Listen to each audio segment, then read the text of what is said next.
In this video, we're going to learn conditional logic, doing logic to produce output. For this case, we are now capturing user input, capturing the user marks, converting them into grades. So this is a logic, something logic. Have you ever wondered how we are able to produce the same output for different inputs? For example, if the user A puts 76, will be given a D2. If the user B also puts 76, be given D2. So this is, we shall now going to test. This is how everything looks like.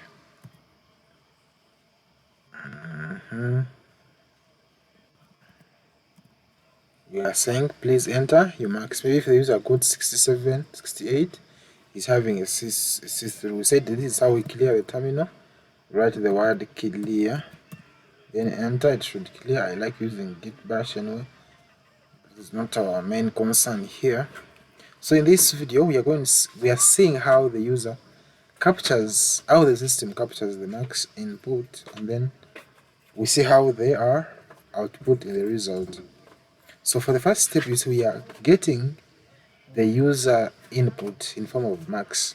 We are saying if marks are greater than or equal to 0, because the initial case should be a 0 mark, then to 19, we should give the user an F9.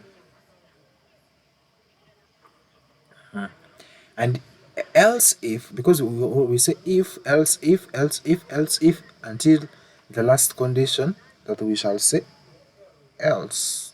So we see the conditions we are checking: max greater than or equal to 20, max greater than or equal to 50. So you have to note that you're using an ampersand character, not a bitwise character. A bitwise character is when we're only using a single sign here, but if we use the double sign, so this is a bitwise character and this is an ampersand character. If they are both together, we are calling this an ampersand character. And remember, we are now checking both conditions at the same time. If max are greater or equal to 0 and max less or equal to 19, we shall still check all the conditions, checking both conditions at, if both conditions are true, that's what we are doing. If this condition is true and this condition is true, give a user an F9. If this condition is true and this condition is true, give a user a C6. If we are checking using an OR function or the normal OR, we would say if this condition is true or this is true, give a user an F9. But for this case, this is how we write an OR function. We use, oh sorry, we use, yeah, this is what we write for an OR function. But this is now a wrong thing because we cannot check OR. This is how we write OR.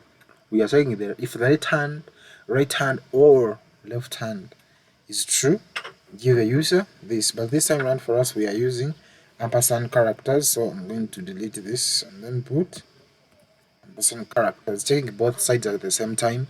They must all be true, and give the user the right condition. You see, at this point we're checking if marks are greater or equal to 51, and so we're checking both conditions. If this condition is true and this is true, please bring the output as this for all the conditions until the last condition, just in case the user, we have some funny people, you're only capturing marks, but the user can maybe put 1000, or there are no 1000 marks, or a negative value, so we can be able to capture the right thing. That's why we are now telling the user, the program, if a right hand is greater than 80 and if a left hand is from 80, sorry, if the condition is taking the marks from 80 to 100. So at any point the user puts 101, 120, we shall tell him or her to input the correct marks. Feel free to pause this video at any point and then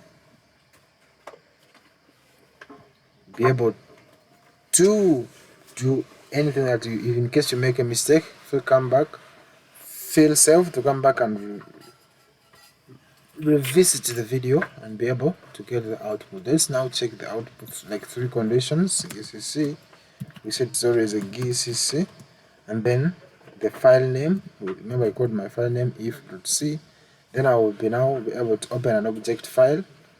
I say this is how I open it. I can also add .exe, but if I'm just short of time, just say ./a, open the object file. Maybe I'm a funny user, putting 400, so you see they're telling me to put the correct marks. So maybe, oh sorry, now I'm not funny, I can now put like 40. You see I have a C6. We said this is how we clear the terminal, and then enter. If you are writing a wrong commands in the terminal, and then maybe we have to stop the terminal at some point, say Ctrl C, you stop the terminal, and then maybe you have to start afresh. C if.c, enter, then /a, putting the marks 78, enter. Then you can see the output. You have a D2. Thank you for watching. Come back tomorrow.